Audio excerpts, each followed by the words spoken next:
하나님이 세상을 이처럼 사랑하사 독생자를 주셨으니 이는 그를 믿는 자마다 멸망하지 않고 영생을 얻게 하려 하심이라. 하나님이 그 아들을 세상에 보내신 것은 세상을 심판하려 하심이 아니요 그로 말미암아 세상이 구원을 받게 하려 하심이라. 그를 믿는 자는 심판을 받지 아니하는 것이요 믿지 아니하는 자는 하나님의 독생자의 이름을 믿지 아니하므로 벌써 심판을 받은 것이니라. 그 정죄는 이것이니 곧 빛이 세상에 왔으되 사람들이 자기 행위가 악함으로 빛보다 어두움을 더 사랑한 것이니라. 악을 행하는 자마다 빛을 미워하여 빛으로 오지 아니하나니 이는 그 행위가 드러날까 하며 진리를 따르는 자는 빛으로 오나니 이는 그 행위가 하나님 안에서 행한 것임을 나타내려 함이라. 사랑을 증명하는 방법입니다. 사랑은 참 많은데 진짜 사랑인지 아닌지 우리가 알 수 있는 방법이 있으면 얼마나 좋겠어요, 그렇죠? 그 사랑을 증명하는 방법에 대해서 같이 한번 나누도록 하겠습니다. 자, 여러분, 이 포스터가 있어요. 자, 이 연극 제목이 뭘까요? 우리 한국의 고전을 연극한 겁니다. 뭘까요?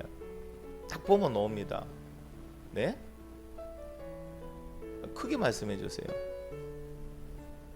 뭘까요, 이게?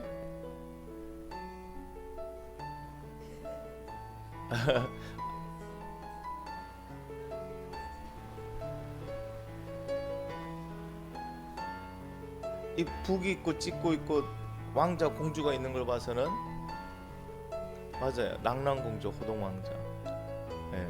여러분 정확하게 이 이야기의 내용을 알고 계십니까? 우리는 뭘만 알고 있습니까? 낭랑공주의 나쁜 딸이다. 그로 인해서 그저 나라가 망했다. 그 정도로 알고 있는데 제가 찾아보니까 내용이 이래요. 어느 날 옥저로 유람을 나섰던 호동 왕자가 낭랑의 왕 체리라는 사람을 만나게 돼요. 체리가 호동 왕자를 보니까 너무 남자답고 멋있어요. 그래서 그를 궁궐로 초대했는데 아싸, 그 길로 인해서 낭랑공주하고 호동 왕자가 첫눈에 반했습니다. 그래서 그 안에서 결혼을 하고 달콤한 신혼을 보내고 있었어요. 근데 시간이 지나서 호동은 자신의 나라 고구려로, 삼국시대 배경이니까 고구려로 떠나야 했습니다. 근데 아내 낭랑공주를 데리고 가야 되는데 아버지의 허락 없이 결혼한 거니까 함부로 데리고 갈 수도 없잖아요. 그래서 먼저 가면서 이렇게 얘기합니다. 내가 꼭 당신을 데리러 오겠소. 기다려 주시오. 그리고 고구려로 떠납니다. 그리고 다시 와가지고 고구려에 와서 호동왕자가 아버지인 대무신앙에게 그동안 있었던 일을 이야기하면서 결혼을 허락해달라고 합니다. 근데 대무신앙이 허락하지 않아요. 그 공주를 데려오고 싶으면 낭랑을 멸망시키고 데려오라고 얘기합니다. 그 얘기를 들은 호동왕자가 가슴이 턱 내려앉는 거예요. 어떻게 할까 고민하다가 답이 안 나와요. 그래서요, 어떻게 해요? 낭랑공주에게 이 사실을 얘기하고 서로 의논을 했어요. 그런데 공주가요, 그 얘기를 듣고 몰래 보물고인 자명고와 뿔나파를 부숴버립니다. 그 낭랑에서의 그 자명고와 뿔나파는요, 적이 침입할 때 신비롭게 알려주는 그런 역할을 하는데 그것을 부숴버렸어요. 자, 낭랑공주의 소식을 전해들은 호동왕자는 아버지인 대무신앙에게 이 사실을 알리고 총공격 명령을 받아서 낭랑을 공격합니다. 자, 그럼 한편은 낭랑이라는 나라의 궁전에도 난리가 나겠죠. 신하가 적이 쳐들어왔습니다 하는데 그 왕이 믿지를 않아요. 왜? 자명고하고 뿔나팔이 울지를 않았잖아요. 아니다, 네가 잘못 알아서 그럴 거다. 지나가는 사람들이 있거든. 그런데 뒤늦게 적이 쳐들어왔다는 것을 알아차리고 무기고로 내려갔더니 어떤 일이 벌어졌습니까? 자명고와 뿔나팔이 찢어지고 부서져 있는 거예요. 누가 그랬느냐 하고 보니까 낭랑공주가 그것을 찢고 부쉈대요. 그 자리에서 공주의 목을 쳐버립니다. 낭랑공주를 죽인 후에 낭랑은요, 고구려에 항복을 하게 되고 호동은 훗날 태자들의 그 자리 왕위 다툼에서 패하고 결국에는 호동도 자살하였다는 내용이 호동왕자와 낭랑공주의 이야기입니다. 자, 제가 왜 이야기를 여러분에게 먼저 하느냐? 자, 여러분 생각하기 이 이야기의 주제는 뭔 것 같아요? 이루어질 수 없는 사랑. 또 주제가 여러 가지일 거예요. 누가 어떻게 보냐에 따라서 또 뭐예요? 사랑의 능력, 또 비극적인 사랑. 인륜을 저버린 사랑, 천륜을 저버린 사랑이죠, 그렇죠? 저는 이야기의 주제를 이렇게 받았습니다. 사랑의 증거. 사랑의 증거. 여러분, 낙랑공주가 얼마나 호동왕자를 사랑했으면은 그 사랑을 이루기 위해서 자기 나라의 그 보물인 자명고와 뿔나파를 찍고 부쉈을까? 그거 하면 어떻게 된다는, 자기 나라가 망하지만 내 사랑이 그보다 더 크다는 것을 그것을 통해서 증명했어요. 근데 제가 보기엔 호동왕자는 그 자기의 사랑을 증명하지 않았어요. 만약에 생각해, 내가 나도 낙랑공주를 이 정도로 사랑했다면 낙랑공주가 죽었다는 이야기를 들었을 때 낙랑을 정복하고 난 다음에 자기도 죽었을 것 같아. 내 사랑을 증명하기 위해서. 로미오와 줄리엣처럼, 그렇죠? 근데 호동왕자는 살았잖아요. 살아가 왕이 되려고 또 했잖아요. 그러다가 왕이 안 돼가 자살했어요. 그런 제가 보기에는 낙랑공주는 호동왕자를 진심으로 사랑한 것 같은데 호동왕자는 아닌 것 같다는, 어디까지나 제 해석입니다. 제 해석입니다. 여러분, 우리는 우리의 사랑을 증명할 수 있을까요? 내가 누군가를 사랑한다면 사랑을 증명할 수 있을까요? 놀라운 거는요, 오늘 말씀 속에 보니까 하나님께서는 우리를 사랑하심을 증명했다고 합니다. 무엇을 했을까요? 예수님을 통해서. 오늘 말씀을 통해서 하나님의 사랑이 얼마나 크고 놀라운지, 그 은혜가 얼마나 놀라운 은혜인지를 깨닫는 귀한 시간이 되기를 간절히 바랍니다. 자, 하나님이 우리를 얼마큼 사랑하신다고요? 이처럼 사랑하신다고 이야기를 합니다. 본문 한번 읽어보겠습니다. 시작. 하나님이 세상을 이처럼 사랑하사 독생자를 주셨으니 이는 그를 믿는 자마다 멸망하지 않고 영생을 얻게 하려 하심이라. 아멘. 여러분, 여기서 이처럼이라는 이 단어가 참 묘한 단어입니다. 이처럼이라는 것은요, 그 사랑의 분량과 정도를 뜻하는 단어입니다. 그럼 다르게 어떻게 해석할 수 있느냐? 이 단어를 다르게 해석하면요, 그처럼 무한하게. 무한하다는 게 뭡니까? 청량이 불가능하더라. 그러니까 하나님의 사랑은 이처럼이라는데 그 이처럼은 청량이 불가능하더라. 그러니까 하나님이 세상을 무한대로 사랑하셨어요 라고 얘기해도 전혀 틀린 이야기가 아니라는 겁니다. 자, 하나님이 사랑한 것은, 사랑하신 대상은 누구입니까? 무엇을 사랑하셨다고요? 이처럼 세상을 사랑했다고 합니다. 자, 그럼 세상은 구체적으로 무엇을 말하는 걸까요? 지금 요한이 말하는 이 세상은 구체적으로 무엇을 말하는 걸까요? 유대인과 이방인들을 포함합니다. 그러니까 유대인과 이방인이라면요, 유대인을 뺀 모든 사람은 다 이방인이잖아요. 그러니까 모든 인류를 말합니다. 현재, 과거, 미래를 살고 있는 모든 인류를 하나님 어떻게 하셨다고요? 사랑하셨다. 얼만큼? 이처럼. 하나님은요, 하나님의 창조물인 사람을 이처럼 사랑하셨다고 얘기를 합니다. 자, 그런데 무한대라고 하지만 뭔가 감이 안 잡혀요. 이처럼이라는 이 말 자체가. 그래서 하나님 말씀하십니다. 구체적으로 얼마만큼 우리를 사랑하신가에 대해서 얘기를 합니다. 구체적으로 이처럼이라는 어떤 의미를 가지고 있을까? 거기에 그러면 우리를 얼마큼 사랑하느냐? 이렇게 얘기합니다. 독생자를 주시기까지. 이처럼이라는 게 무한대니까 우리가, 그렇죠, 그 사랑과 깊이를 알 수 없는데 도대체 얼만큼 사랑하셨다는 얘기죠? 하니까 이래 말합니다. 하나밖에 없는 아들을 주기까지 너희를 사랑했다. 하나밖에 없는 아들을 주기까지 너를 사랑했다. 여러분, 남녀간에 사랑하면 뭘 주고 받습니까? 선물 주고 받죠. 여러분, 사랑한다고 해놓고 10년 동안 연애하는데 선물 하나도 안 주고 받았어. 그럼 좀 문제 있다 봐야 돼요. 사랑하게 되면 뭔가를 주고 싶어서 막 주게 됩니다. 제가 제 아내를 사랑해서 뭘 줄 수 있어요? 반지도 줄 수 있고 목걸이도 선물로 줄 수 있어요, 그렇죠? 자, 그런데 아무리 사랑한다 하더라도, 아무리 사랑하는 아내라도 나라를 사서 줄 수는 없어요. 한 나라를 사서. 전 세계를 사가 줄 수는 없어요. 제 능력 안에서밖에 못 주잖아요, 그렇죠? 능력 밖에는 어쩔 수 없어요. 여러분, 보니까 부부가 사랑하니까 자기의 장기도 공유하는 부부가 있더라고요. 간 이식이 되면 간이를 떼준다든지, 남편이 아내에게, 아내가 남편에게, 그런 경우도 있고, 신장을 떼서 주는 경우도 있고요. 여러분, 안구를 반씩 하나씩 교환해서 쓰는 그런 부부 이야기도 있습니다. 그런데요, 아무리 사랑해도 생명을 주는 거는 또 별다른 문제더라고요. 내가 아내를 또는 남편을 사랑한다 하더라도 그 남편을 또 아내를 위해서 대신 죽어주지는 못하더라고요. 이제 심장 같은 거는 이식이 불가능. 이식을 한다는 건 뭡니까? 내가 죽어야 이식이 되잖아요. 그러니까 아내를 살리기 위해서 남편이 자기 심장을 떼주는 남편 이야기는 아직 들어보지는 못했어요. 만약에 내 생명을 줘서 만약 그런 경우에 아내가 심장 이식을 안 하면 죽어요. 그럴 때 남편한테 질문합니다. 아내에게 내 심장을 내어줄 사람. 질문하면은 과연 몇 프로가 내가 아내를 위해서 대신 죽겠습니다. 내 심장을 떼주고 나는 죽겠습니다. 라고 말하는 사람은 몇 프로가 있을까요? 아마 그래 얘기하면 이래 얘기할 거예요. 부부간에 그러면 안 된다고. 가족간에 그러면 안 된다고. 그래 얘기를 할 겁니다. 그런데 여러분, 내 생명도 주기에 좀 주저함이 많은데 이제는 뭡니까? 내 생명보다 더 귀한 아들을 준다는 거예요. 생각이 됩니까? 이게 상상이 됩니까? 생명을 내 생명 주는 것도 참 주저하게 되고 고민하게 되고 못 주는 경우가 많은데 이제는요, 내 생명보다 더 아끼는 내 하나밖에 없는, 그것도 하나밖에 없는 아들을 대신 준다는 거예요. 여러분, 부모님들은 그 심정을 이해할 거예요. 아이가 아파가지고 병원에 가서 링겔 맞고 누워 있을 때 어떻습니까? 그냥 마음이 아프죠, 그렇죠? 차라리 내가 앉아서 누워 있으면 좋겠고 내가 아프면 좋겠다. 그냥 자녀들은요, 솔직히 그 사랑 모릅니다.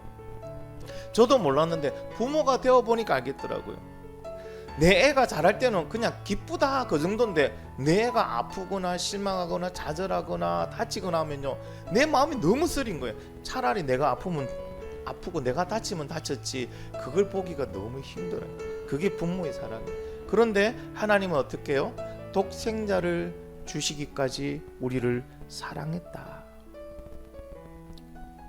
그러면 하나님께서는요, 언제부터 우리를 사랑하셨으며 아들을 내어줄 작정을 하셨을까? 언제부터일까? 성경은 이렇게 말합니다. 같이 한번 읽어보겠습니다. 시작. 우리가 아직 죄인 되었을 때에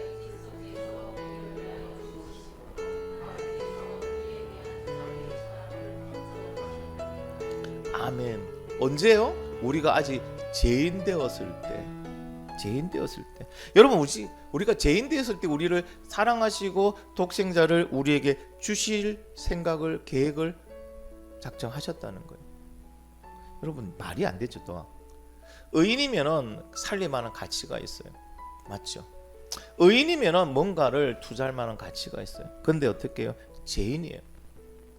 아직 죄인이었을 때 내가 아직 의인은 아니라는 거예요. 내가 뭔가 하나님 앞에 착한 일을 하고 죄를 짓지 않고 하나님께 어렵게 살아가서 하나님께 나에게 구원 주신 게 아니잖아요. 내가 죄인으로 살고 있을 때 찾아오셔서 뭐 한다고요? 그 죄를 알게 하시고 회개하게 하시고 예수 그리스도 통해 나를 구원시켜 줬잖아요. 그러니까 이건 도덕 말이 안 되는 얘기죠. 의인이 아니고 죄인을 위해서. 여러분, 이게 쉽게 생각하면요, 이렇게 생각할 수 있어요. 저기 지금 감옥에 있습니다. 빨간 명차는 사형수거든요. 그 사형수 한 명이 이제 내일같이 이제 사형 집행일이 돼 있습니다. 내일같이 사라집니다, 이 땅에서. 근데 그 사람을 너무 살리고 싶은 거예요. 너무 사랑한 거예요. 그래서요, 내 아들을 대신 사형 자리에 내놓을 테니까 저 사람을 살려달라고 하는 부모가 어디 있어요? 그 사형수라는 거는 사형 받기에 마땅한 죄를 지었기 때문에 사형이에요. 사형이라는 언도를 우리 한국 잘 안 하거든요, 그죠? 얼마나 그 사람 재질이 나쁘면 사형 언도가 내려졌을까요? 그런데 그 사람 살리자고 내 자녀를 준다? 세상이 욕하고요, 난리 날 일입니다. 근데 하나님은요, 죄인인 우리를 위해서 뭐 했다고요? 아들을 주시기까지 우리를 사랑했다. 여러분, 이 사랑 때문에 하나님의 사랑을 이해할 수도 없고 청량할 수도 없다고 말합니다. 다시 우리 입장으로 돌아오겠습니다. 여러분, 내 스스로 나의 가치를 생각해 볼 때 하나님께서 독생자를 십자가에 죽이시면서까지 살만한 가치가 있는 인간입니까? 내가? 그런 사랑받을 자격이 있습니까? 내 스스로 한번 뒤돌아봅시다. 저는 한번 아무리 생각해도 나를 살릴 만한 그런 가치가 없어요. 나한테도. 그런 사랑받을 만한 자격이 없더라고요, 나한테는. 내가 생각해도 그냥 내 죄로 인해서 죽어서 지옥 가는 게 마땅한 게 나예요. 여러분 안 그렇습니까? 여러분은 나는 그렇게 구원받을 만한 자격이 있나요? 그 하나밖에 없는 독생자의 생명과 대신 바꿀 만한 그러한 가치가 있는 사람입니까? 아마 여러분도 저와 같은 생각일 겁니다. 아닐 겁니다. 그렇다면 우리를 구원하시고 우리에게 사랑 주신 그 하나님의 구원을 생각한다면요, 감사하고 감사하고 감사할 뿐이죠. 그 하나님께 뭘 바라겠어요? 뭘 안 해준다고 우리가 하나님 이런 거 안 해줍니까? 어떻게 할 수 있습니까? 이런 말을 어떻게 할 수 있습니까? 그냥 우리를 구원해 주신 그 사랑 하나만 가지고도 그냥 죽을 때까지 감사한 거죠. 맞지 않아요? 그렇죠? 그 사랑을 생각하면서도 하나님 앞에 다른 말을 한다는 것은 그 하나님의 사랑을 욕되게 하는 거죠. 하나님 나 기도했는데 이건 안 들어줘요. 나 이제부터 하나님 안 섬길래요. 말도 안 되는 얘기죠. 우리 기도를 100% 다 안 들어준다 하더라도 내가 구원받았다는 그 사실 하나 때문에 뭐하고 살아야 된다고 우리는 감사하고 살아가야 되죠. 할렐루야. 근데 이 시대는 감사가 메말라가고 있어요. 하나님 앞에 기도한 거 안 들어준다고 하나님께 뺏기고 하나님 없다 하고 그러면서 절망하는 거예요. 절망할 이유가 아닙니다. 나에게 주신 이 구원의 은혜만 생각해도요, 우리는 절망할 이유가 전혀 없습니다. 이미 천국을 선물로 받았잖아요. 여러분 지금 받고 계십니까? 아니면 택배로 오고 계십니까? 예수 그리스도 믿었을 때 이미 선물로 받았어요. 여러분 우리는 이미 받은 거예요. 택배로 오고 있는 게 아니에요. 이제 준비하고 있는 게 아니고 예수 그리스도 믿었을 때 뭐 한다고? 나는 이미 천국 백성이 되었다고요. 할렐루야. 선물 받았어요. 그런데 왜 우리 입술에서는 감사가 안 나갈까요? 뭔가 하면은 부족하고 안 되고 그러면 하나님께 짜증내고 안 들어주셨다고 하나님을 뭐 한다고요? 불편하게 생각하고. 사랑하는 성도 여러분, 하나님께 날마다 감사하게 바랍니다. 이 은혜가 얼마나 큰지 모릅니다. 자, 하나님께서는 이렇게 독생자 예수 그리스도를 통해서 구원해 주시기 위해서 십자가로 예수님을 내어 주셨어요. 이게 뭐라고요? 하나님의 사랑을 확정하셨다. 확정하셨다. 독생자를 내어 주심으로 하나님의 사랑을 확정하셨대요. 여러분 확정하다는 이 단어는요, 헬라어로 시니스템이라고 합니다. 뜻은 이렇습니다. 나타내다, 보여주다, 입증하다. 이런 뜻을 같이 가지고 있습니다. 그러니까 하나님께서는 내가 너를 사랑한다 말로만 사랑한다 하면은 진짜 사랑하는지 안 하는지 우리가 알 수 있는 방법이 없어요. 근데 뭐 한다고요? 눈에 보이게 내가 너를 얼만큼 사랑하는지를 내가 입증하겠다는 거예요. 나타나겠다는 거예요. 뭐로 통해서요? 예수 그리스도를 향하여. 독생자를 이 땅에 보내시고 십자가에 죽게 하심으로 하나님은 이미 하나님이 나를 얼마나 사랑하는지, 세상을 얼마나 사랑하는지에 대해서 입증하셨어요. 나타나셨어요. 그래서 이제는 우리는 하나님의 사랑에 대해서 의심할 수가 없어요. 맞지요? 그렇죠? 예수 그리스도께서 오셨고 그분이 죽으셨다는 게 우리가 확실히 알고 있는 사실이니까 그걸로 하나님의 사랑을 우리는 확실하게 알 수 있습니다. 자, 그러면 이제 우리 차례죠. 사랑은 서로 간에 왔다 갔다 하는 거지 한쪽에서 일방적으로 하는 게 아니잖아요. 그럼 하나님의 사랑을 우리가 받았고 하나님의 사랑을 하나님이 확정하셨어요. 입증하셨어요. 그러면 이제 우리의 사랑, 우리도 하나님을 사랑합니다. 하나님을 사랑하신 분들 마음에, 자 그러면요, 우리는 하나님을 향한 나의 사랑을 어떻게 입증하고 있습니까? 나의 사랑을 여러분 어떻게 입증하죠? 우리도 그냥 십자가에 못 박혀 죽으면 하나님 나를 사랑, 그럼 다 죽어버리면 하나님의 일은 누가 합니까? 아니죠. 여러분 오늘 이 자리에 잘 오셨어요. 하나님을 향한 우리의 사랑을 입증하는 방법에 대해서 가르쳐 드릴게요. 어려운 게 아니더라고요. 쉬운 거예요. 첫 번째 뭐냐? 읽어보겠습니다. 시작. 첫 번째는 하나님 말씀대로 예수 그리스도를 믿는 거예요. 이게 내가 하나님을 사랑합니다 하고 고백하는 겁니다. 두 번째는요, 시작. 자, 믿은 자는 뭐 한다고요? 하나님의 말씀을 듣고 순종하는 거예요. 요한복음 14장 21절에 나의 계명을 지키는 자라야 나를 사랑하는 자니 나를 사랑하는 자는 내 아버지께 사랑을 받을 것이요 나도 그를 사랑하여 그에게 나를 나타내리라. 나의 계명을 지키는 자라야 나를 사랑하는 자니. 그러니까 뭡니까? 우리의 사랑을 나타내 보이는 방법은요, 하나님의 말씀을 지키는 거예요. 순종하는 거예요. 여러분 대단하고 어려운 게 아니더라고요.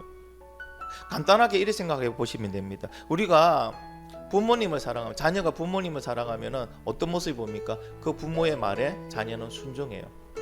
맞죠, 그렇죠? 부모님을 사랑한다 해놓고 부모님 말씀에 순종하지 않는 자녀는 그 사랑이 거짓말이죠. 그와 같이요, 뭐 한다고요? 우리가 하나님을 사랑한다면 하나님의 말씀을 듣고 지켜 행한다는 겁니다.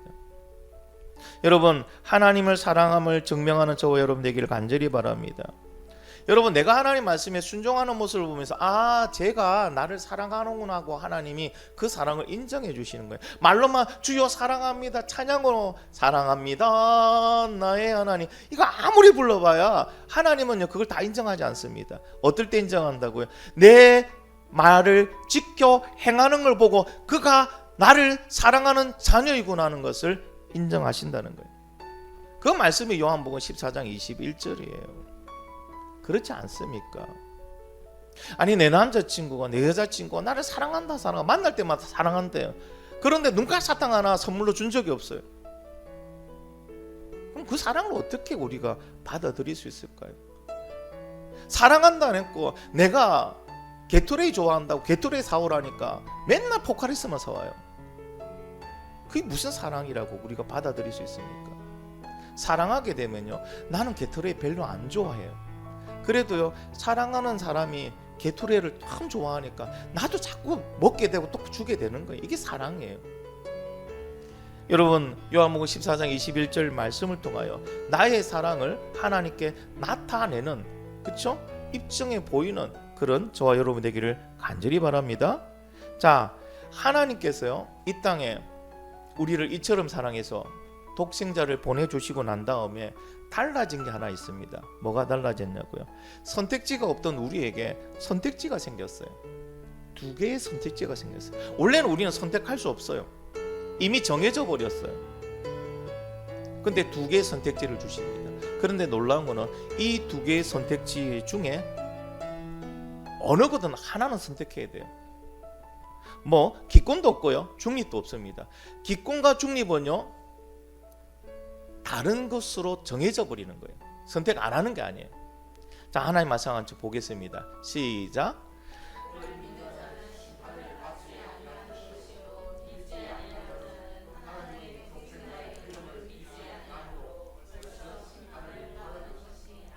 아멘. 두 개의 선택지는 이렇습니다. 하나는 예수님을 믿고 심판받지 않는 것, 다른 하나는 예수님을 믿지 않고 심판받는 것.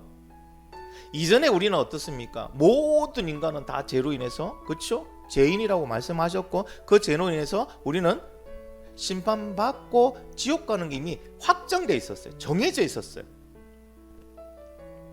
그런데 그 죄인에게 하나님이 세상을 이처럼 사랑하셔 독생자를 보내주심으로 선택권이 생겼습니다. 선택권이 뭡니까? 예수님을 믿고 죄 용서를 받고 심판받지 않든지, 예수님을 믿지 않고 자신의 죄에 대해서 여전히 심판받고 가든지. 만약에 우리가 중립입니다, 저는 기권입니다, 없다고 했죠. 중립하고 기권은 뭡니까? 예수님을 믿지 않고 자신의 죄에 대해서 심판을 받겠다는 거예요. 그러니까 결과적으로는 두 개 중에 하나를 우리는 선택해야 됩니다.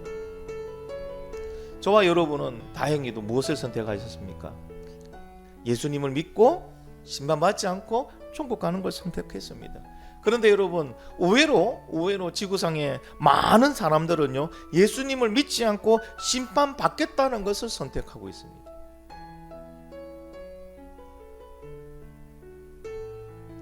요한복음 3장 18절에 말하는 믿지 아니하는 자는 누구를 말합니까? 예수님을 거부한 자를 얘기합니다. 또한 끝까지 믿음을 지키지 않는 사람도 여기에 포함되어 있어요. 그래서 여러분, 믿음은 뭡니까? 현재밖에 없다는 거예요. 현재의 믿음으로 구원받는다는 거예요. 그래서 예수를 믿으면 어떻게 믿어야 됩니까? 끝까지 믿어요. 천국문 들어갈 때까지 우리는 뭐 한다고요? 예수 그리스도를 믿어야 됩니다. 그런데 여러분, 아무리 생각해도 예수 믿고 죄 용서 받고 심판받지 않고 천국 가는 게 좋잖아요. 근데 왜 많은 사람들은 예수 믿지 않는 걸 선택했을까요? 왜 심판을 선택했을까요? 심판대 앞에 가면 떳떳할까요? 그들이? 여러분, 어느 누구도 심판대 앞에서 나는 죄가 하나도 없으니 나는 천국 100% 확신합니다 말할 수 있는 사람은 아무도 없는데도 불구하고 그들은 왜 예수 그리스도를 믿지 않을까요? 성경은 이래 말합니다. 빛보다 악을 더 사랑하기 때문이다. 빛보다 악을 더 사랑하기 때문이다. 여기에서 빛은 뭡니까? 복음이며 구원이고요. 악은 뭘까요? 죄를 의미합니다. 세상에 여러분 널리고 널려 있는 그 죄를 의미합니다. 그러니까 그의 마음은 뭘 더 사랑한다는 거예요? 세상을 사랑하고 돈을 사랑하고 죄를 사랑하는 사람은 자신의 행위가 악하다는 걸 알기 때문에 빛을 싫어하는 거예요. 그 빛이 들어오면 내가 누렸던 이 모든 걸 다 포기해야 되니까, 그 내가 사랑했던 세상을 포기해야 되고 돈을 포기해야 되고 죄를 포기해야 되니까, 쾌락을 포기해야 되니까 이걸 다 포기하기 싫다는 겁니다. 그래서 뭐 한다고요? 빛을 포기하는 거예요. 그리고 그 빛으로 인해서 자신의 죄악된 행위가 드러나는 것이 두려워서 빛을 포기하는 겁니다. 여러분, 놀랍게도 여러분은 예수 그리스도, 빛으로 오신 예수 그리스도를 내가 영접하는 순간 내 죄가 다 드러난 죄인들이에요. 내가 죄가 드러나지 않고 예수 그리스도를 영접한 사람 아무도 없어요. 빛이 오면 어둠이 드러나게 돼 있잖아요. 어둠이 다 사라지는데 그 어둠이 사라질 때만 내가 죄인이라는 걸 깨닫죠. 여러분, 예수 그리스도 믿을 때 내가 죄인이라는 걸 깨닫고 회개 안 한 사람이 있습니까, 이 중에? 그러면은 여러분 다시 생각해 봐야 돼요. 예수 그리스도를 믿으면서 내가 죄인이라는 걸 인정하고 회개하지 않은 사람이 있다면은 그는 아직 회개가 구원이 이르지 않은 사람이에요. 빛이 오면요 어둠이 다 드러나기 때문에 뭐 한다고? 내가 죄인이라는 게 그냥 낱낱이 다 드러납니다.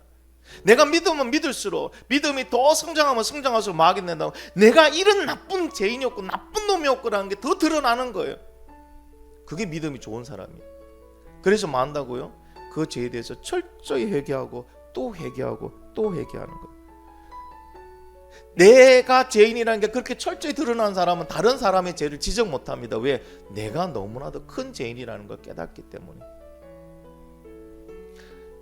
그렇기 때문에 어두움에 좋은 사람, 어두움을 사랑하는 사람은요 뭐 한다고요? 빛이 드러나서 내 죄가 드러나는 게 싫은 거예요. 그래서 뭐 한다고요? 거부하는 거예요. 누구를? 빛으로 오신 예수 그리스도를, 하나님의 사랑을 거부한다고 얘기합니다. 사랑하는 성도 여러분, 다시는 세상을, 돈을 사랑하지 마시기 바랍니다. 세상을 사랑하는 자는 아버지 사랑이 그곳에 임하지 않는다 했습니다. 떠나신다 했고, 돈을 사랑하니 임하나가 뿌리라고 합니다. 그래서요 사탄은 뭐하게 합니까? 세상을 더 향기롭게 만든, 더 유익하게 만든, 더 다이나믹하게 만든, 그리고 더 멋지게 만들고, 더 놀기 좋게 만들고, 더 보기 좋게 만들어요. 그래서 뭐하게 한다고요? 세상을 사랑하게 만드는 거예요. 물질이 모든 것을 다 해결하게끔 만듭니다. 그래서 뭐 한다고? 돈을 사랑하게 만들어요. 우리는 이 원리를 안다면은 여러분 세상을 사랑하지 마시고 돈을 사랑하지 마시고 오직 누구를 사랑하기를 원합니까? 하나님을 사랑하기를 원합니다. 하나님을 사랑하는 것을 어떻게 내가 나타낸다고요? 하나님 말씀에 순종함으로. 내가 하나님 말씀에 순종하는 사람만이 세상을 사랑하지 않고 돈을 사랑하지 않을 수 있어요. 왜 하나님은 하나님의 말씀을 주야로, 그것을 여러분 내 눈에서 떠나지 말고 계속 보라 했을까요? 그 말씀을 지켜 행하는 것이 결국에는 죄와 싸우는 것이고 악과 싸우는 것이고 세상을 사랑하는 것과 돈을 사랑하는 것을 방지할 수 있는 방법이기 때문에 그렇습니다. 여러분, 우리도 그리스도인들도 인간이잖아요. 돈 많으면 좋죠, 그렇죠? 권력 잡으면 좋죠. 명예 높으면 좋죠. 우리도 인간이기 때문에 그거 좋은 거 다 알아요. 그런데 어떻습니까? 말씀을 통하여 우리가 순종할 때 성령님이 우리에게 깨달음을 주십니다. 뭐 한다고요? 그것을 붙는 순간 우리는 죄로 인해서 무너진다는 것을, 하나님이 그걸 싫어한다는 것을 알게 하심으로 우리는 싸우는 거죠. 여러분, 진정한 그리스도인으로 하나님 앞에 바로 서기를 원합니다. 진정한 그리스도인은 뭡니까? 하나님을 사랑하는 자예요. 하나님을 경외하라 했습니다. 경외가 뭡니까? 두려워하며 사랑하는 거잖아요. 근데 이 시대에 많은 그리스도인들이 무엇을 더 사랑하기를 원한다고요? 하나님보다 돈을, 하나님보다 권력을, 하나님보다 출세를, 하나님보다 자기의 만족을 더 사랑하기를 원하더라고요.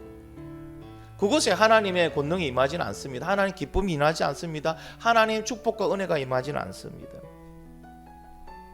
오늘 이 말씀을 통하여 깨닫는 그런 귀한 시간이 되기를 간절히 바랍니다. 자, 그럼 믿음으로 산다는 거, 하나님 말씀에 순종하며 산다는 거, 자, 물어볼게요. 쉬워요, 어려워요? 그렇죠? 저도 공감합니다. 제가 뭐 모태에서부터 목사가 된 것도 아니고, 저도 일반 성도로서 집사로서 있다가 하나님 부르심에 순종해서 이 자리에 서 있지만은 믿음으로 산다는 게 쉽지는 않더라고요. 이론은 아는데, 머리는 아는데 행동이 안 될 때가 참 많아요. 그래놓고 뒤돌아서 하나 용서해 주세요 라고 기도할 때도 수없이 많습니다. 믿음의 삶을 제가 한번 쭉 정리해보니까 이렇게 정리할 수 있더라고요. 마치 끝이 보이지 않는 광야를 수십 년간 혼자서 걸어가는 느낌. 어떨 때는 그렇죠? 막 어떨 때는 만나도 있고 매출하기도 있고 막 좋았다가 근데 한동안 아무것도 안 보이는 광야만 보일 때, 모래 사막만 보이는 그런 때도 있더라니까. 믿음이 너무 살아가는 게 너무 힘들 때가 있더라는 겁니다. 그런데 여러분, 그때마다 두 가지를 꼭 기억하시면 이길 수 있고 힘낼 수 있습니다. 제가 오늘 두 가지를 가르쳐 줄게요. 하나는 광야가 아무리 넓어도 끝이 있다는 사실. 우리가 지금 인생 광야, 세상 광야를 지나오고 있잖아요. 복음 들고 지나오고 있잖아요. 믿음 붙들고 지나오고 있잖아요. 맞죠? 그렇죠? 여러분, 믿음 아니면 우리가 광야를 그렇게 걸어갈 필요 없어요. 세상의 방법 취하면 됩니다. 너무 짓밟고 일어서면 됩니다. 악한 방법이라도 해서 나만 행복하게 살면 됩니다.